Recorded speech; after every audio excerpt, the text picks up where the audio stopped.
Thank you to the organizers for making this conference happening virtually and for inviting me to speak on artificial intelligence and social justice. This paper is the outcome of a research collaboration between myself from the Faculty of Media and Knowledge Sciences at the University of Malta and Dr. Denis Irojo, who is researching into algorithmic sovereignty and the co-founder of the think tank Dyna.org from the Netherlands. In order to lay foundations for discussion around the argument that the adoption of artificial intelligence, AI, technologies benefit the powerful few, focusing on their own existential concerns, we decided to narrow down our analysis of the argument to jurisprudence, the philosophy of law, considering also the historical context. The paper does not discuss current forms and applications of artificial intelligence, as so far there is no AI technology which is self-conscious and self-aware, being able to deal with emotional and social intelligence. It is a discussion around AI as a speculative, hypothetical entity. One could then ask, if such a speculative, self-conscious hardware-software system were created, at what point could one talk of personhood? And what criteria could there be in order to say an AI system was capable of committing AI crimes? In order to address AI crimes, the paper will start by outlining what might constitute personhood in discussing legal positivism and natural law. Concerning what constitutes an AI crime, the paper uses the criteria given in Thomas King's et al.'s paper Artificial Intelligence Crime, an interdisciplinary analysis of the foreseeable threats and solutions, where King et al. Coined the term AI crime, mapping 5 areas in which AI crime in the foreseeable future might commit crimes, namely 1. Commerce, financial markets and insolvency, 2. Harmful or dangerous drugs, 3. Offenses against persons, 4. Sexual offenses, and 5. Theft and fraud and forgery and personation. We discuss the construction of the legal systems through the lens of a political involvement of one may want to consider to be the powerful elites. In doing so, we will be demonstrating that it is difficult to prove that the adoption of AI technologies is undertaken in a way which mainly serves a powerful class in society. Nevertheless, analyzing the culture around AI technologies with regard to the nature of the law, with a philosophical and sociological focus, enables us to demonstrate a utilitarian and authoritarian trend in the adoption of AI technologies. I will then narrow down our discussions of utilitarian trends through the use of Tim Crook's notion on power elites. I was lucky enough to research under Crook during my times in the UK at Goldsmiths, University of London, focusing on media law and ethics. I will also talk a bit about Paul Mason's analysis of power elites through 4 main ethical systems. He's drawing on Karl Marx's class concept here. Namely, Mason is discussing in regards to power elites utilitarianism, social justice, Nietzsche's higher man approach, and finally Aristotle's virtue ethics. Mason argues that virtue ethics is the only ethics fit for the task of imposing collective human control on thinking machines and AI. We will apply virtue ethics to our discourse around artificial intelligence and ethics. Furthermore, Mason brings forward the notion of radical humanism in 3 points. Mason outlines how AI could be designed and implemented. First, the most comprehensive human-centric ethical system for AI has to be one based on virtue. All other systems, for example, safety codes or maximum happiness objectives, would have to be subsystems of an ethical approach based on virtue, which instructs the technology to create and maintain human freedom. Second, you resolve the class, gender, national, and other competing claims through democracy and regulation. An example of that is social contract or also restorative justice, which I will be talking more about later, more prescriptive than any other required by fairness ethics. Third, you need industry standards regulated by law and should refrain from developing AI without first signing up to these standards, nor should you deploy it in any rules-free space. As an expert in AI safety, Steve Omohundro believes that AI, and here I quote, is likely to behave in antisocial and harmful ways unless they are very carefully designed, end of quote. It is through virtue ethics that this paper will propose for such a design to be centered around restorative justice in order to take control over AI and thinking machines, following Mason's radical defense of the human and his critique of current thoughts within trans and post-humanism as a submission to machine logic. Joseph Raz studied the procedures through which elites attain disciplinary power in society. Raz argues that the notion of the disciplinary power of elites in society is exchangeable with the disciplinary power of legislation and legal code. For Raz, legal code is perceived by society as the custodian of public order. He further explains that by precluding objectable actions, legislation directs society's activities in a manner appropriate to jurisprudence. Nevertheless, Raz did not demonstrate how legislation impacts on personal actions. This is where Michael Foucault's theories on discipline and power come in. According to Foucault, the disciplinary power of legislation leads to self-discipline of individuals. Foucault argues that the institutions of courts and judges motivate such self-disciplining of individuals and that self-disciplining rules serve more and more as the norm. Foucault's theories are especially helpful in discussing how the rule of truth has disciplined civilization, allowing for an adoption of AI technologies which seem to benefit mainly the upper class. But then, should we think of a notion of deep truth as the unwieldy product of deep learning AI algorithms? Discussions around truth, Foucault states, form legislation into something that, dear quote, Foucault decides, transmits, and itself extends upon the effects of power. End of quote. Foucault's theories help to explain how legislation as an institution is rolled out through society with very little resistance or proletarian counter-justice. Foucault explains that this has made the justice system and legislation a for-profit system. With this understanding of legislation and social justice, one does need to reflect further on Foucault's notion of disciplinary power, which seeks to express its distributed nature in the modern state. Namely, one has to analyze the distributed nature of those AI technologies, especially through networks and protocols, so that a link can now be made to AI technologies becoming legally more profitable in the hands of the powerful elite. If power generates new opportunities rather than simply repressing them, then, following Foucault, more interaction and participation can extend and not simply challenge power relations. Foucault offers a valuable insight into power relations relevant also within AI technologies.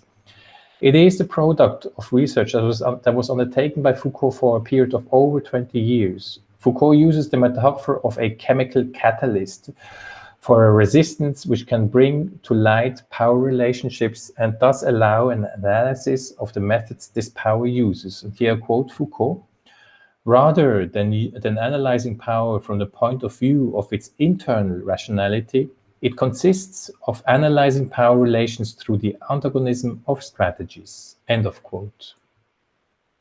In his book Protocol, Alexander Galloway describes how these protocols changed the notion of power and how control exists after decentralization.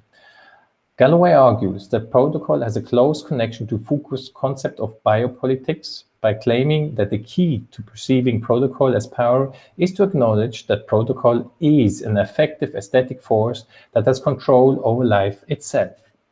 Galloway suggests that it is important to discuss more than the technologies and to look into structures of control within technological systems, which also include underlying codes and protocols in order to distinguish between methods that can support collective production, example, sharing of AI technologies within society, and those that put the AI technologies in the hands of the powerful few.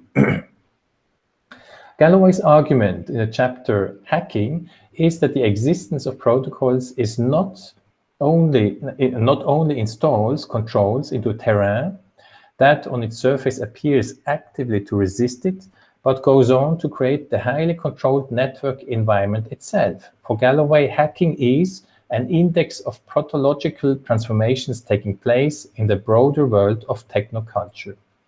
Here, John Adams and Roger Burnswood give a more nuanced view of contemporary legislation. They argue that legislation aims to institute public order. Legislation sets up authoritative mechanisms whereby social order can be established and maintained, social change managed, disputes settled, and policies and goals for the community adopted. Adams and Burns would go on to argue that legal code is skewed in favor of the powerful elite, and those who engage more with politics in society, examples of which would be the corporate sector, producing AI technologies, and business elites seeking to use AI technologies for profit. According to Adams and Burnswood, there seems to be no unbiased, fair legislation or legal code, and the maintenance of public order must simply reproduce an unfair class society. If this is the case, following Adams and Burnswood argumentation, one can argue that indeed the adoption of AI technologies does not follow a utilitarian ethical code benefiting society, but rather conforms to the interest of a small group, those owning AI technologies. It becomes evident that the freedom to engage with those technologies is left to those who have the financial means and with it the legal means to do so. In a culture dominated by economics, legislation, and technologies are being outlined and modeled by those powerful elites. Most institutions concerned by the debate on ethics of automation today have resorted to the adoption of the open world assumption principle, providing a sort of safety valve, a last resort civil right to raise a flag and ask for the intervention of a human being in the analysis and consideration of judicial decisions. In such a case, institutional operators can always override decisions established by automated systems, posing risks of different nature to the integrity of the processes. Having said this, the prospect could be raised that restorative justice might offer a solution that could deliver more meaningful justice. With respect to AI technologies and the potential inherent in them for AI crimes, instead of following a retributive legislative approach, an ethical discourse with a deeper consideration for the sufferers of AI crimes should be adopted. Acting ethically is more than ever difficult due to the hyper-expansion of big data and artificial intelligence, following the semantic slide from the noun of university to that of enterprise.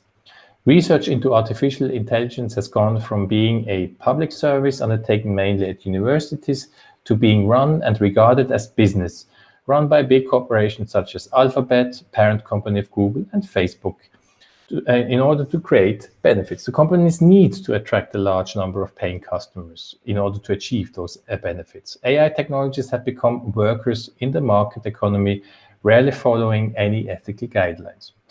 We thus ask, could restorative justice offer an alternative way of dealing with the occurrence of AI crimes? Dale Miller and Neil Vidmar described two psychological perceptions of justice. One is behavioral control, following the legal code as strictly as possible, punishing any wrongdoer. And the second is the restorative justice system, which focuses on restoration where harm was done. Thus, an alternative approach for the ethical implementation of AI technologies with respect to legislation might be to follow restorative justice principle. Restorative justice would allow for AI technologies to learn how to care about ethics. Julia Fionda describes restorative justice as a conciliation between victim and offender, during which the offense is deliberated upon. Both parties try to come to an agreement on how to achieve restoration for the damage done to the situation before the crime, here an AI crime, has happened. Restorative justice advocates compassion for the victim and offender and the consciousness on the part of the offenders as the repercussions of their crimes. One can argue that these evils are becoming more evident nowadays with the advance of AI technologies. For AI crimes, punishment in the classical sense may seem to be adequate. Here, Niels Christie, however, criticizes this form of execution of the law. He argues that through conflict, there is the potential to discuss the rules given by law, allowing for a restorative process, rather than a process characterized by punishment and strict following of the rules. Christie states that those suffering most from crimes are suffering twice, as although it is the offenders being put on trial, the victims have very little say in the courtroom, where mainly lawyers argue with one another. It basically boils down to guilty or not guilty, and no discussion in between. Christie argues that running restorative conferencing sessions helps both sides to come to terms with what happened. The victims of AI crimes would not only be placed in front of a court, but also be offered engagement in the process of seeking justice and restoration.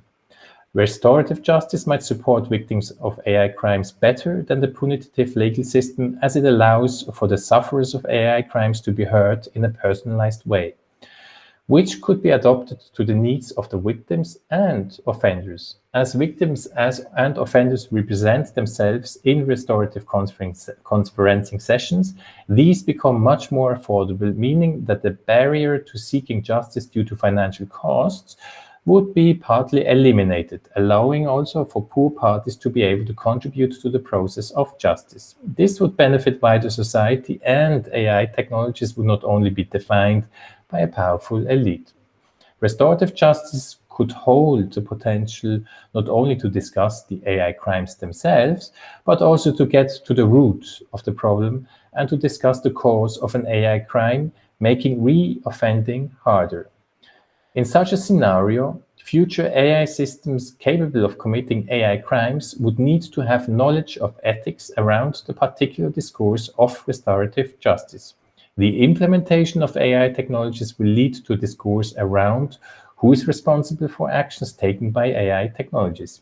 Even when considering clearly defined ethical guidelines, these might be difficult to implement due to the pressure of competition in AI systems that they find themselves in.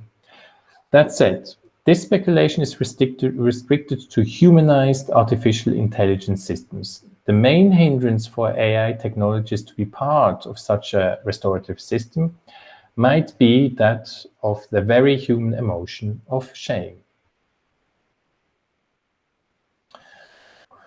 Without a clear understanding of shame, it will be impossible to resolve AI crimes in a restorative manner. Thus, one might want to think about the humanized, the cyborgian proposal of a symbiosis between humans and technology, along the lines of Garry Kasparov's advanced chess, as in advanced jurisprudence, a legal system where human and machine work together on restoring justice for social justice. Thank you very much for listening to this paper. If you have any questions, please do feel free to simply email them to me. I noted the email here on my last slide. So just drop me an email if you want to take the discussion further. Thank you very much also for the organizers for having me at the conference, and have a good day, everybody. Bye-bye.